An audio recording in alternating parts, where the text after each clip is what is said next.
이 시간 하나님께서 저에게 주신 말씀은 로마서 9장 30절로 로마서 10장 4절까지입니다. 신약성경 253페이지 로마서 9장 30절로 이어지는 10장 4절까지 신약성경 253페이지 뜻을 잘 생각하시면서 한 목소리로 함께 봉독하십니다. 시작. 그런즉 우리가 무슨 말을 하리요? 의를 따르지 아니한 이방인들의 의를 얻었으니 곧 믿음에서 난 의요. 의의 법을 따라간 이스라엘은 율법에 이르지 못하였으니 어찌 그리하냐? 이는 그들이 믿음을 의지하지 않고 행위를 의지함이라. 부딪힌 돌에 부딪혔느니라. 기록된 바 보라, 내가 걸림돌과 거치는 바위를 시온에 두노니 그를 믿는 자는 부끄러움을 당하지 아니하리라 하는 것 같으니라. 형제들아, 내 마음에 원하는 바와 하나님께 구하는 바를 이스라엘을 위하니 곧 그들로 구원을 받게 하리라. 내가 증언하노니 그들이 하나님께 열심히 있으나 지식을 따르는 것이 아니라 하나님의 의를 모르고 자기 의를 세우려고 힘써 하나님의 의에 복종하지 아니하였느니라. 그리스도는 모든 믿는 자에게 의를 이루기 위하여 율법의 마침이 되시니라. 아멘. 오늘 말씀의 제목은 위험한 신앙, 좀 잘못된 신앙이란 말로 여러분들과 함께 은혜를 나눠보도록 하겠습니다. 예수님께서 유명하신 말씀을 하시죠. 새 포도주는 새 부대에 넣어야 한다 하시면서 누가복음 5장 38절에서 묵은 포도주를 마시고 새 포도주를 원하는 자가 없나니 이것은 묵은 것이 좋다 함이니라 했어요.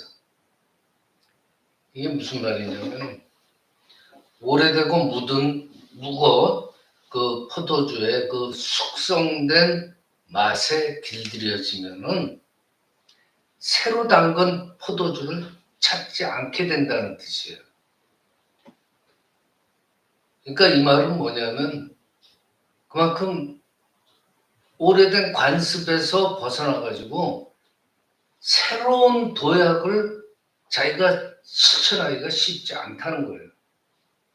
그냥 오래된 것에 관습에 젖어서 거기에서 만족하며 살게 된다는 거예요. 그러니까 새로운 도전하기가 힘들게 된다는 거죠. 그러니까 이렇게 자기한테 익숙해진 환경에 그냥 안주해 버린다는 것이 얼마나 위험한 것인가, 그것을 한번 살펴보려고 합니다. 로마서는요, 크게 두 가지로 구분이 돼요.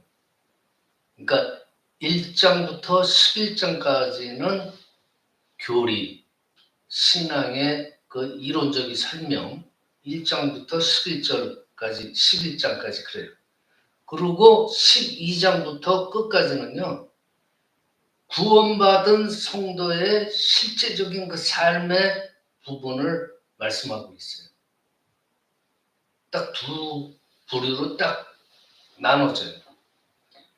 그럼 오늘 본문 말씀은 뭐에 대해서 말씀하시냐?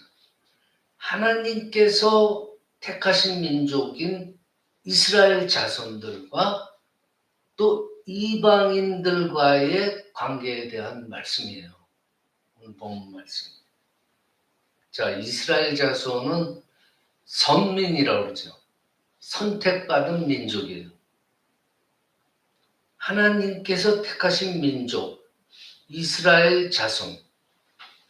하나님의 은혜를 입었잖아요. 그렇죠? 그래서 하나님의 자녀가 되었어요. 하나님의 은혜를 마음껏 누릴 수 있는 약속을 받은 백성이었어요. 반면에 선택받지 못한 이방인들, 하나님의 은혜를 입지 못한 사람들이에요. 그러니까 이방인들한테는 그 당시에는 생명에 대한 약속도 또 소망도 없었어요. 이게 신약에서 에베소서에서 이 사실을 잘 표현해요. 에베소서 2장 2절하고 3절입니다. 그때 너희는 그 가운데서 행하여 이 세상 풍조를 따르고 공중의 권세 잡은 자들을 따랐으니 곧 지금 불순종의 아들들 가운데서 역사하는 영이라.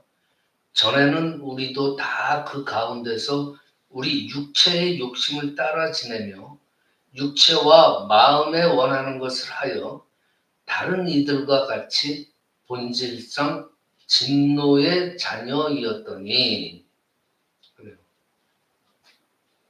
이 부분이 그 당시에 이방인들의 영적인 상황을 말한 거예요. 그런데 하나님의 약속을 보장받은 선택된 민족, 이스라엘 민족이 큰 실수를 해요. 하나님의 법을 자꾸만 떠나요. 궁극적으로는 오히려 하나님한테 대적까지 해요. 하나님이 선택해 주신 민족인데 그 결과로 하나님께서 그 택하신 이스라엘 민족의 가지 일부를 꺾어버린다 그랬어요.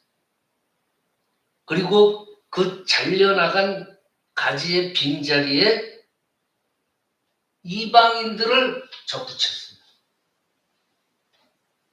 11장 에베소서 그 보면은요, 또한 가지 얼마가 꺾이었는데 돌 감람나무인 내가 그들 중에 접붙임이 되어 참 감람나무 뿌리의 진액을 함께 받는 자가 되었은즉 그 가지들을 향하여 자랑하지 말라. 자랑할지라도 네가 뿌리를 보존하는 것이 아니요 뿌리가 너를 보존하는 것이니라. 그러면 내 말이 가지들이 꺾인 것은 나로 접붙임을 받게 하려 함이라 하리니 옳도다. 그들은 믿지 아니함으로 꺾이고 너는 믿음으로 섰느니라. 높은 마음을 품지 말고 도리어 두려워하라. 하나님이 원 가지들도 아끼지 아니하셨은즉 너도 아끼지 아니하시리라 그래요. 이 구절을 보면은 이스라엘 자손들의 가지의 일부가 잘려 나간 이유가 하나님을 불신하고 하나님의 뜻을 세우지 않고 내 뜻을 세웠기 때문이에요. 오늘 본문 2절 3절에요. 내가 증언하노니 그들이 하나님께 열심히 있으나 지식을 따른 것이 아니라 하나님의 의를 모르고 자기 의를 세우려고 힘써 하나님의 의에 복종하지 아니하였느니라. 쉽게 표현하면은 하나님의 택함을 받은 이 이스라엘 자손들은 차려드는 음식도 먹지 못한 거예요. 밥상을 차려줬는데 그것도 먹지 못한 거예요. 그러고선 선택된 민족의 자리를 갖다가 이방인들한테 빼앗기는 거예요, 지금. 왜냐? 이스라엘 자손들이 이제 세상 권세, 함정이 빠졌기 때문에 그래서 하나님을 버렸기 때문이에요. 오히려 하나님과 대적했기 때문이에요. 그 설명이 본문 30절, 33절이에요. 의의 법을 따라간 이스라엘은 율법에 이르지 못하였으니 어찌 그리하냐? 이는 그들이 믿음을 의지하지 않고 행위를 의지함이라 부딪힐 돌에 부딪혔느니라 그래요. 여기 나오잖아요. 실족한 원인. 믿음을 버리고 내 생각에서 나온 내 행위를 따랐다는 거예요. 그렇다면 이 자기가 생각하던 올바르다고 생각한 그 행위는 올바랐느냐 과연? 본문 2절하고 3절에 내가 증언하노니 그들이 하나님께 열심히 있으나 지식을 따른 것이 아니라 하나님의 의를 모르고 자기 의를 세우려고 힘써 하나님의 의에 복종하지 아니하였느니라 그래요. 자꾸만 얘기하지만 이스라엘 선민인 이스라엘의 행위가 자기들은 옳다고 그러지만은 보니까 하나님의 의를 따르지 않고 자기 의를 세웠다는 거예요. 나름대로 자기들은 올바른 신앙이라고 생각하면서 행했지만 결국은 알고 보니까 자기 의를 행했다는 거예요. 이게 아주 위험하다는 거예요. 이 사실이 우리를 위협하는 위험한 신앙의 형태예요. 어쩌면 자기 자신도 모를 수가 있어요. 이게 내 의인지 하나님의 의인지. 그래서 위험하다는 거예요. 그러니까 자기도 모르게 자기 경험, 자기를 드러내는 의, 내 확신을 따라 행하는 신앙이 위험할 수가 있다는 거예요. 이게 왜 위험하냐? 결국은 하나님을 주인으로 인정하지 않는 거예요. 내가 섞여 들어간 거예요. 그러니까 형식적인 신앙이 될 수가 있다는 거죠. 하나님은 형식이에요. 그리고 신앙은 내 의로 가는 거예요. 그러면서 입술로 말하기는 나는 하나님만 순종한다 그래요. 그렇지만 하나님은 형식으로 옆에 있는 거예요. 이게 아주 위험하다는 거예요. 오늘날 마찬가지예요. 하나님을 내 삶의 온전한 주인으로 100% 인정하느냐? 그렇지 않아요. 하나님은 어느 정도 뭘로 인식하냐면은 내가 힘들고 어려울 때 기도할 수 있는 대상, 내가 힘들고 어려울 때 도와주시는 분, 그쯤으로 인식하는 거예요. 잘 한번 생각을 해보세요. 내가 하나님을 내 주인이고 또 모든 피조물의 주권자, 절대 권력자라고 믿는다면은 내 삶의 모든 과정, 모든 게 하나님 중심으로 행해야 돼요. 요한복음 10장 2절로 5절을 제가 읽어드릴게요. 문으로 들어가는 이는 양의 목자라 문지기는 그를 위하여 문을 열고 양은 그의 음성을 듣나니 그가 자기 양의 이름을 각각 불러 인도하여 내느니라. 자기 양을 다 내놓은 후에 앞서가면 양들이 그의 음성을 아는 거로 따라오되 타인의 음성은 알지 못하는 거로 타인을 따르지 아니하고 도리어 도망하느니라 그래요. 예수님과 성도의 관계를 목자와 양의 관계로 표현한 이 말씀이 하나님의 주권을 확실하게 나타내는 거예요. 목자의 음성을 알아차리고 그 목자의 목소리만 듣지 타인의 목소리가 나면 알아듣지 못한다는 거예요. 오히려 도망간다는 거지. 이렇게 돼야 되는 거예요. 그런데 지금 오늘날 교회 실정 이러지 못해요. 나를 향하신 하나님의 뜻에는 그 뜻을 알지도 못하고 알려고 하지도 안 하고 관심도 가지지는 않아요. 오로지 내 주관, 내 경험, 내 확신을 나타내는 자기 중심적인 생활로 가득하고 이게 뭘로 연관되어지냐면 신앙생활하고 같이 연관이 되죠. 아까 말씀드렸듯이 하나님 믿는다고 입술로는 얘기하지만 하나님은 형식적인 걸로 옆에 따라다녀요. 하나님은 내가 어려울 때, 내가 외롭거나 우울할 때, 내가 어려운 공경에 처해 있을 때만 도와주시는 분, 그쯤으로 압니다. 현대 신앙이 그렇게 돼버렸어요. 즉 하나님을 믿는다고 그래요. 그렇지만 내 생활은 여전히 모든 이 세상의 관심으로 꽉 채워져 있어요.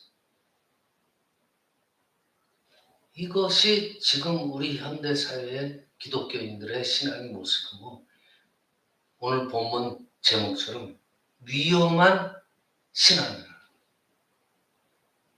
본문 3절에 뭐래요?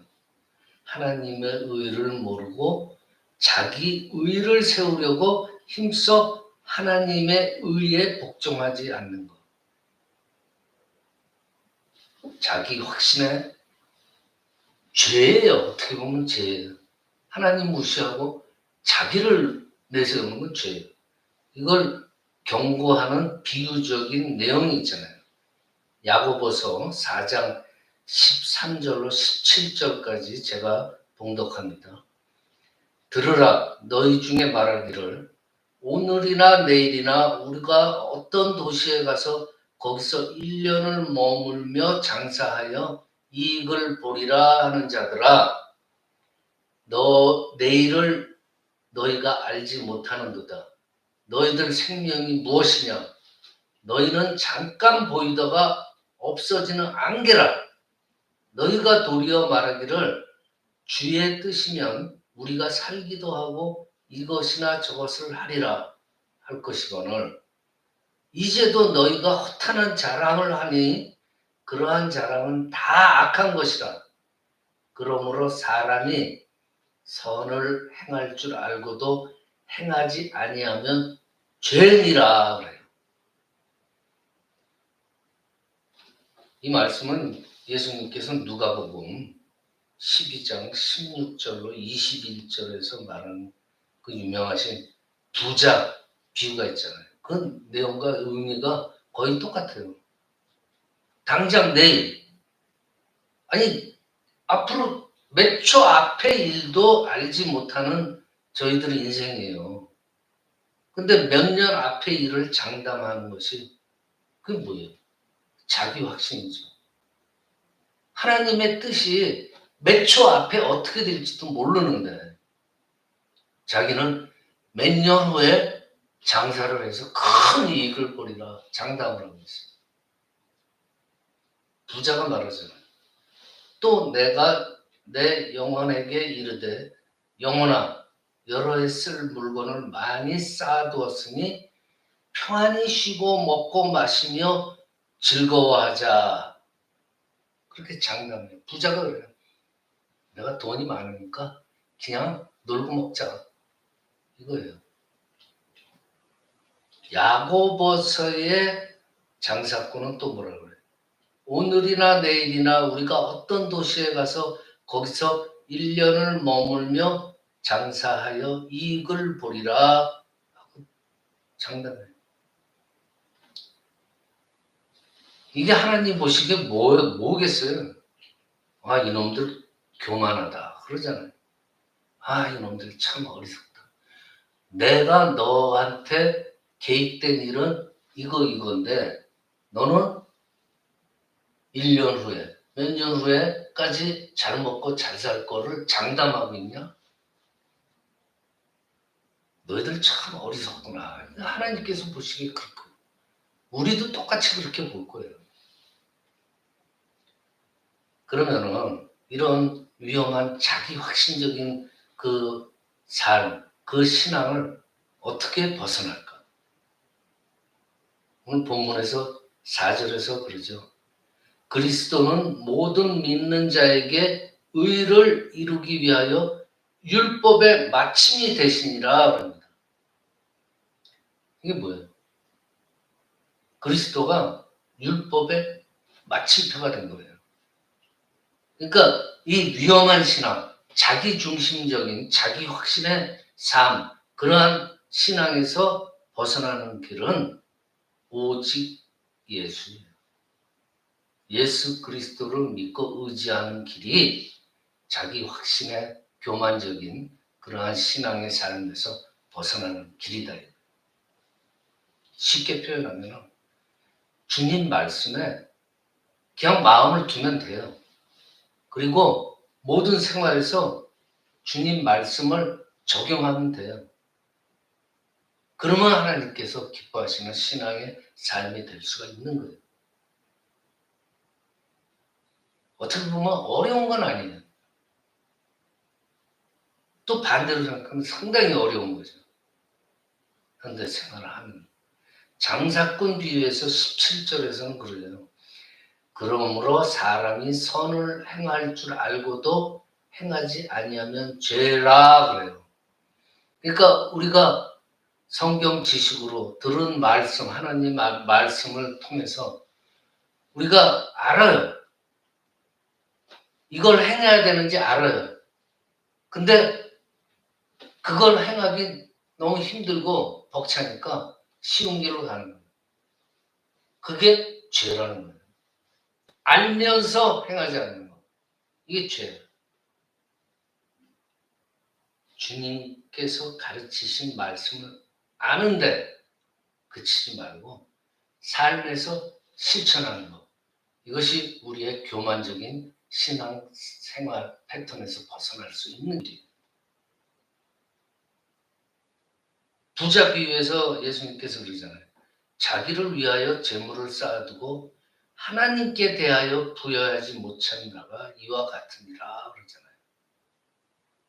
그러니까 자기 삶을 하나님께 내놔야 된다는 거예요. 자기를 위해서 부를 쌓지 말고. 그러니까 이런 거 저런 거 요약을 해보면은요. 내 중심적인 삶에서 벗어나고 하나님 중심적인 삶을 살아야 된다는 거예요. 결국은 결론이. 즉 제자로 살려면은 내 생각이나 내 경험, 내 확신 물론 중요해요.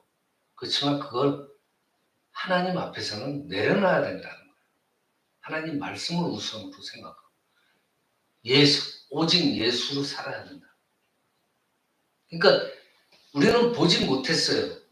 보지 않고서도 믿는 게 믿음이라고 그러잖아요.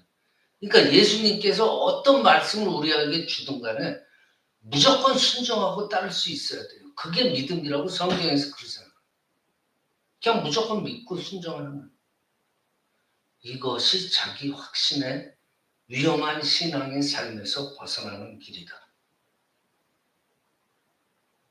어렵겠죠. 어려워요, 사실은. 지금 한국교회 보세요. 옛날이나 지금이나 똑같아요.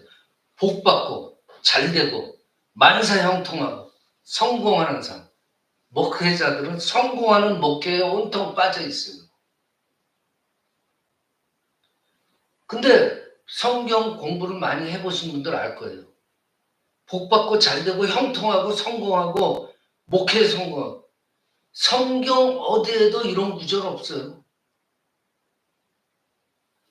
예수께서 말씀하시잖아요. 아무든지 나를 따라오려거든 자기를 부인하고 날마다 내 십자가를 지고 나를 따라라. 그래요. 예수님은 복, 잘되고 형통하고 성공한 나를 따르면 그게 온다 얘기 전혀 없어요. 오히려 뭐라 그래요? 내 십자가를 지고 나를 따라라. 그 고통의 십자가, 그 무거운 십자가를 네 어깨에 지고 나를 따라오라 그래요. 근데 생각해 보세요. 지금 이 시대 이러한 마음가짐으로 주님을 따르는 사람이 얼마나 되겠어요? 교회에서도 이걸 가르쳐 주지 않는데 얼마나 되겠어요? 자기를 내려놓고 주님을 주인으로 모시고 살고 주님이 지신 그 십자가를 나도 한번 져보고 그러한 삶을 살면은 성경에서는 얘기해요. 그렇게 하면은 영원한 생명의 삶을 보장해 준다 그래요. 영생. 근데 우리 현대 교회에서는 뭐라고 해요? 성공하고 만사형통하고 성공하고 그러면은 하나님께서 복 준 거라고 그러잖아요. 성경에 어디에도 그런 부분 없어요. 예수 안에 생명이 있고 예수 안에 그렇게 살다 보면 행복이 있는 거예요. 그 안에서 행복이 있을 수가 있잖아요. 그러면서 그 예수님 안에 우리의 삶이 있다는 거예요. 그렇게 되면 어떻게 돼요? 이 잠깐 삶이 문제가 아니에요. 우리가 죽어서 영생, 영원한 생명을 누릴 수 있는 소망이 우리한테 있다는 거예요. 말씀 마칩니다. 이렇게 위험한 시대를 사는 우리들이에요. 근데 우리들의 삶이 정말 만물의 주권자이신 하나님의 보호와 보장 안에 살도록 오직 예수 그리스도를 주인으로 모시고 사는 저와 여러분이 되시기를 이 시간 축원합니다. 기도드립니다. 아버지 하나님 감사합니다. 저희들 이제부터라도 내 생각이나 자기 경험, 자기 확신을 하나님 앞에서는 주님 앞에서는 내려놓게 하여 주시옵소서. 예수님께서 어떤 말씀을 하든지 믿고 순종하고 따를 수 있는 저희로 인도하여 주시옵기를 간절히 바라오며 거룩하신 우리 주 예수 그리스도의 이름으로 기도드리옵나이다. 아멘.